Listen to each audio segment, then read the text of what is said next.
Hey, my name is Kate, and I'm 38 years old. I've been working as a graphic designer at a marketing agency in San Francisco for the past 12 years. My job's comfortable, steady, just the way I like it. It wasn't always this way, though. When I started out in the industry, everything was exciting. But somewhere along the way, after a few failed relationships and the routine of work taking over, I started losing my spark. I no longer chased after big dreams. I settled.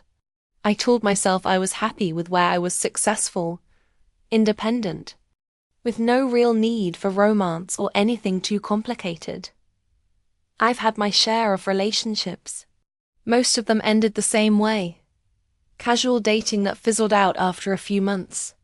I think a part of me was just going through the motions. After my last breakup 3 years ago, I made a decision. No more serious commitments.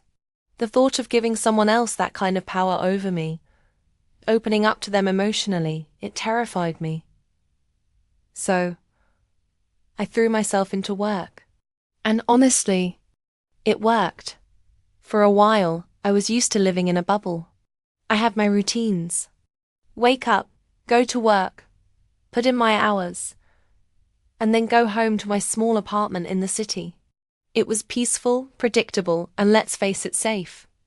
No one got hurt. No one had any expectations from me. And that was just how I liked it.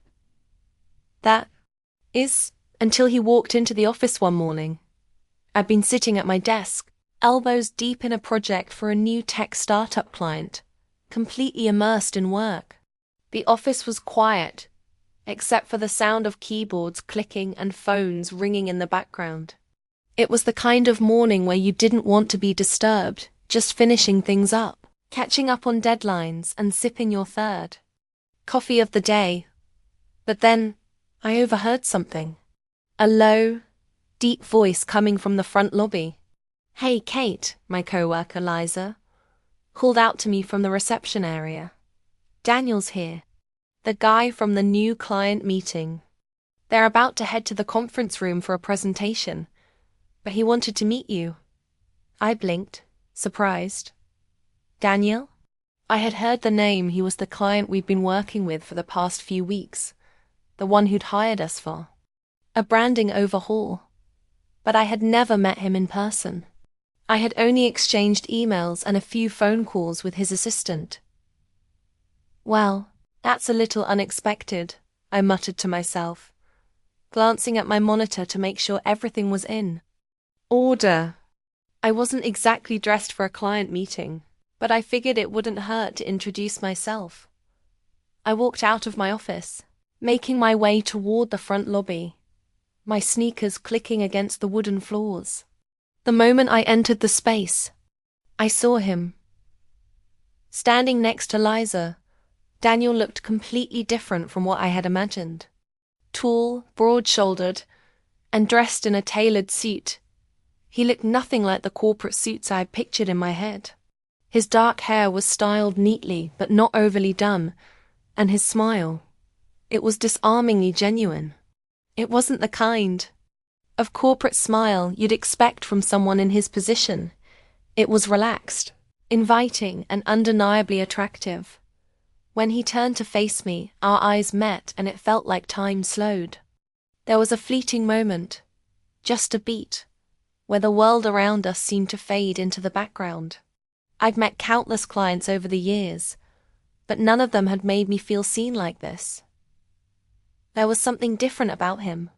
Something that made my heart skip a beat. "Kate," he said, his voice deep and smooth yet warm. "It's great to finally meet you in person." I offered a polite smile, but I could feel my cheeks warm under his gaze. "Likewise," I said, extending my hand to him. "I've heard a lot about your project. It's been exciting working on it." He shook my hand firmly, his grip strong yet relaxed. "I'm really impressed with what you've done so far. You've nailed the vision for our brand." His eyes lingered on me a little longer than usual, and I felt an inexplicable shiver run down my spine. "Thank you," I replied, suddenly feeling self-conscious. It was hard to focus on the conversation when all I could think about was how alive I felt in his presence. Liza, who had been standing quietly nearby, gave me a knowing smile before excusing herself. "I'll leave you two to chat for a bit," she said with a wink. And just like that, it was just Daniel and me, alone in the lobby. "So, what do you think of the office?" Daniel asked, looking around the space. "It's a little more creative than most, huh?" "It's definitely different," I said, nodding as I glanced around. The agency's office was designed to feel open and relaxed, a stark contrast to the rigid, corporate offices I had worked in before. "But that's the kind of vibe we try to create here." "I can tell," he said, his smile widening. There was something about the way he looked at me, something that made me feel like I wasn't just another designer at a marketing agency. It felt like he saw me, really saw me, not just the professional persona I had created for myself. I cleared my throat, trying to shake the feeling off. "Well, I'll let you get to your meeting." "It's nice to meet you in person, Daniel." "You too," he said, giving me a slow, deliberate nod. "Maybe we can grab lunch sometime, get to know each other better, outside of work." I felt a flutter in my chest, but I didn't know how to respond. This was a client after all. I didn't want to blur the lines between business and personal life, especially since I had made it a rule to avoid emotional connections at all costs. Daniel didn't wait for an answer. He flashed me a grin and turned toward the conference room. "Think about it, Kate," he said over his shoulder before disappearing behind the door. I stood there for a moment, rooted to the spot, my heart still racing. I had to pull myself together. This was ridiculous. I had no time for distractions, especially not now. But as I watched him disappear into the meeting room, I couldn't help but wonder what it would be like to say yes. What it would be like to let go of the walls I had built around myself for years. The rest of the day felt like a blur. I tried to focus on the work in front of me, but every time I glanced over at the conference room, I found myself thinking about him. What was it about Daniel that made me feel this way? It wasn't just his good looks or his confidence. There was something deeper, something magnetic that I couldn't shake. That night, as I lay in bed, I found myself replaying the moment in the lobby over and over again. Could I really take the chance? Could I allow myself to feel something again? To open my heart to someone who might just break it? But the question I couldn't ignore lingered in the back of my mind. What if I was ready? Let me know if you'd like further expansions or adjustments. This section builds on the initial meeting, giving it more depth and setting up the emotional stakes for the rest of the story. The next few days passed in a blur. I kept convincing myself that the connection I'd felt with Daniel was nothing more than a fleeting moment, a spark that would fade with time. After all, I was a professional, and I had a life to focus on. I had built my career by keeping distractions at bay, avoiding emotional entanglements that might throw me off course. I told myself I wasn't interested in anything more with him. He was just another client. Nothing more, but the more I saw him, the harder it became to ignore the pull. Daniel had been stopping by the office almost every day, usually to check in on the progress of the campaign, or to offer feedback on the designs I'd sent over. Each time it was the same. A warm, genuine smile, his deep brown eyes locking onto mine as if there was no one else in the room. And every time, the air between us felt a little heavier, a little more charged. I couldn't help but feel that there was something he wasn't saying, something beneath the surface of our professional interactions. It wasn't just about the project anymore. It was about us. And I didn't know how to handle it. One afternoon, after a particularly long day of meetings, I found myself walking out to the parking garage to head home. I was lost in thought, replaying the events of the day in my mind, when I heard a voice calling out behind me. Kate. I turned to find Daniel standing a few feet away, his hands stuffed in the pockets of his jacket. He looked relaxed, casual, but there was something about his presence that made my heart skip. "Hey, Daniel," I said, trying to keep my voice steady. "What's up?" He smiled, his eyes glinting in the low evening light. "I was just about to head out, and I realized I hadn't had a chance to catch up with you yet today." "You seemed pretty busy earlier." I blinked, surprised. "Yeah, sorry about that. It's been a bit hectic." He took a step closer, his expression softening. "I get it, but I wanted to ask you something personal."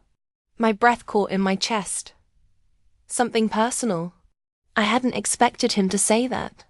We had kept our interactions professional up until now, and the thought of stepping beyond those boundaries made me nervous. I tilted my head slightly, unsure of what to expect. "Sure, what's up?" Daniel took a deep breath, his eyes searching mine as if weighing his next words carefully. "I've been thinking a lot about our conversation the other day, the one in the lobby. And I guess what I wanted to ask is, do you ever feel like you're just going through the motions of life? Like everything is just fine, but you're not really living?" His words hit me like a punch to the gut. I hadn't realized how much I needed to hear someone else say it out loud. That's exactly how I had felt for years. Fine, safe, comfortable, but not truly alive. I had been going through the motions, not allowing myself to feel anything beyond the surface. I had closed myself off to anything deeper, anything that could hurt me. I swallowed hard, trying to keep my emotions in check. "Yeah, I guess I do," I said quietly. "I don't really have the time or energy for much else." Daniel nodded, his gaze intense. "That's exactly it. We get stuck in these routines and we forget to live. That sometimes you meet someone who makes you realize there's more to life than just playing it safe." My pulse quickened at his words. There it was, that familiar feeling, the tug in my chest that I couldn't explain. It was as if everything I had been avoiding, everything I had been so careful to shut out, was suddenly crashing into me. And Daniel, standing there with that look in his eyes, was the catalyst. He was making me feel things I hadn't allowed myself to feel in years. I started, but I didn't know what to say. There was so much I wanted to tell him, so much I wanted to confess, but the words wouldn't come. I was scared. I was scared of what it meant, scared of the vulnerability that came with opening myself up again.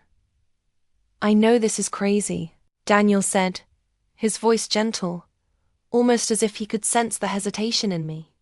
"But I think we're both at a point in our lives where we can either keep going the way we are, or we can take a chance. Take a chance on something real." The quiet between us felt heavy, thick with unspoken feelings.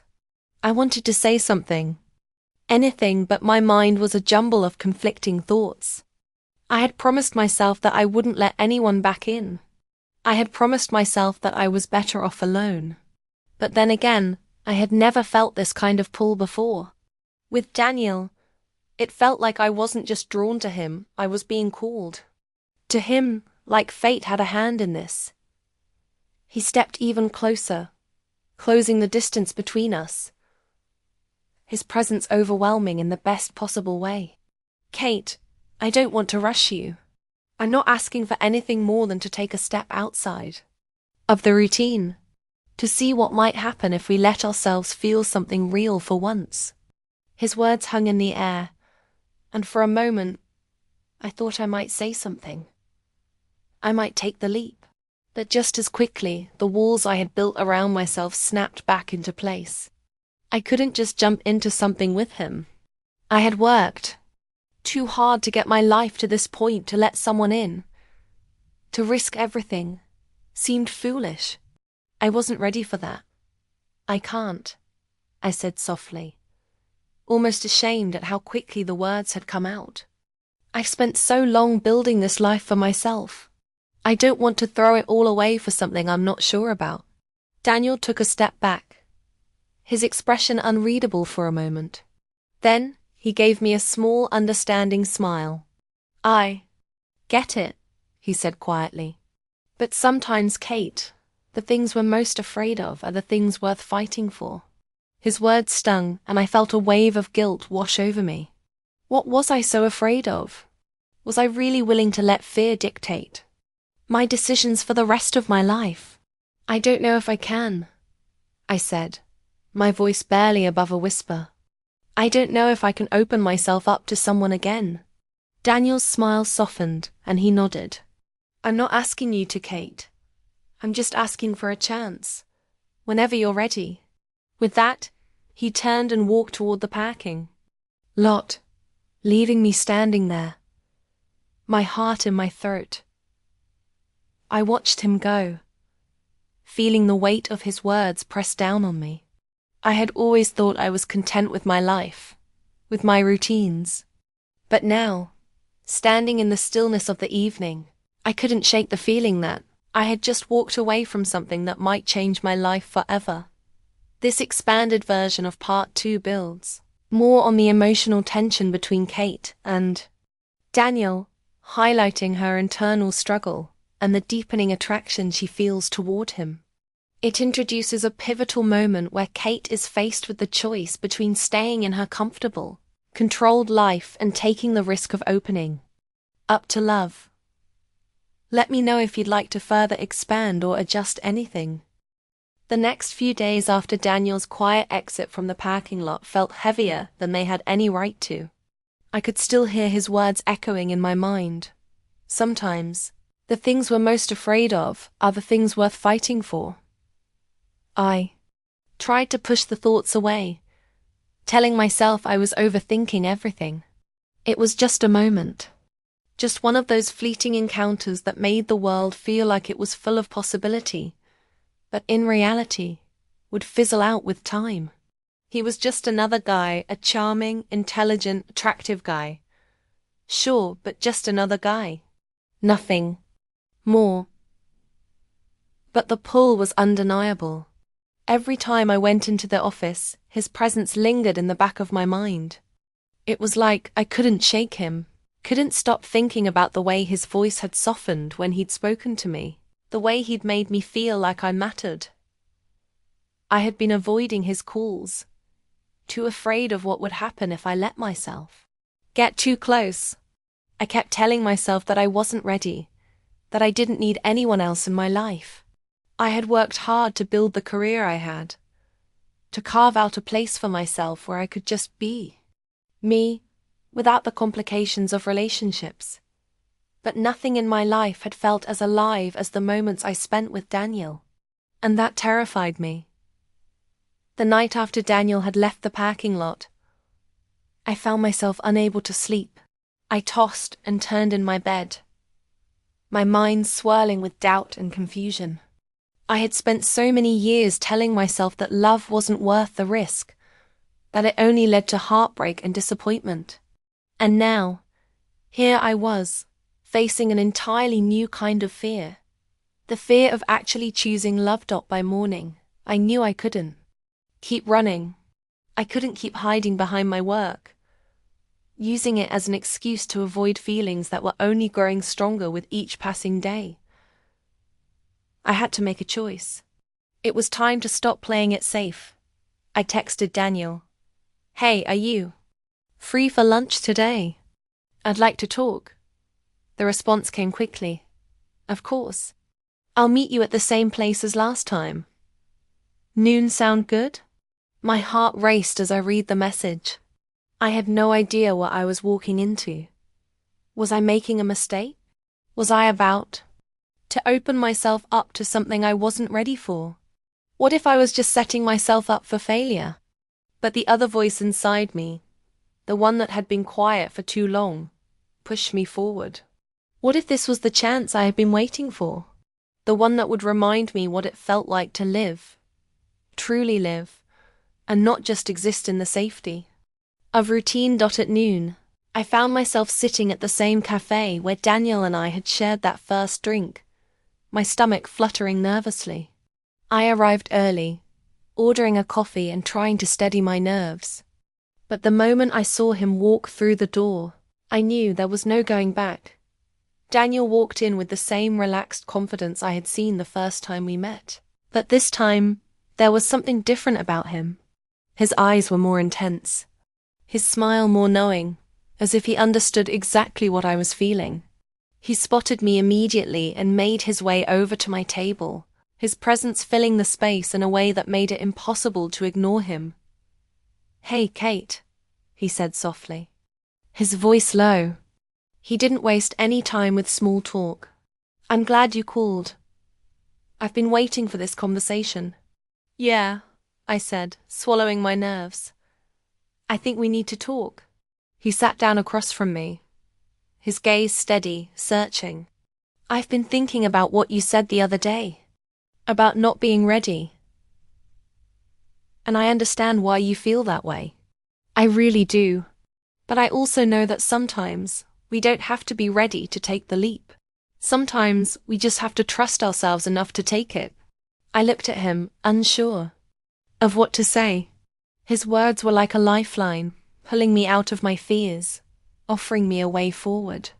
But I had spent so long being afraid of opening up, of letting myself love and be loved. What if it was too much? What if I wasn't strong enough? "I know you've been hurt before, Kate," Daniel said, his voice softer now. "We all have. But you don't have to carry that fear forever. You don't have to shut yourself off from something that could make you feel more alive than you ever have." My breath caught in my throat. His words struck a chord deep inside me, stirring something that I had buried for so long. Love, for all its risks, was something worth fighting for. But could I actually do it? Could I let someone in again?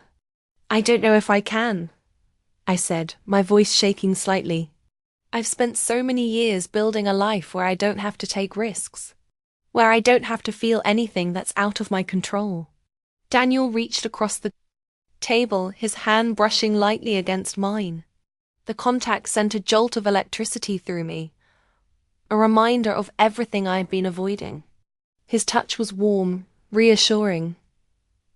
"I'm not asking for you to throw away everything you've worked for, Kate. I'm not asking you to change who you are.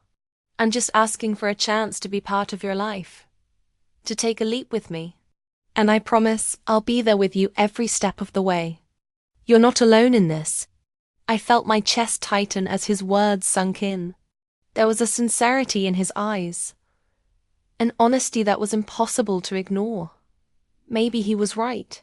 Maybe I had spent so long protecting myself from pain that I had forgotten what it felt like to truly live.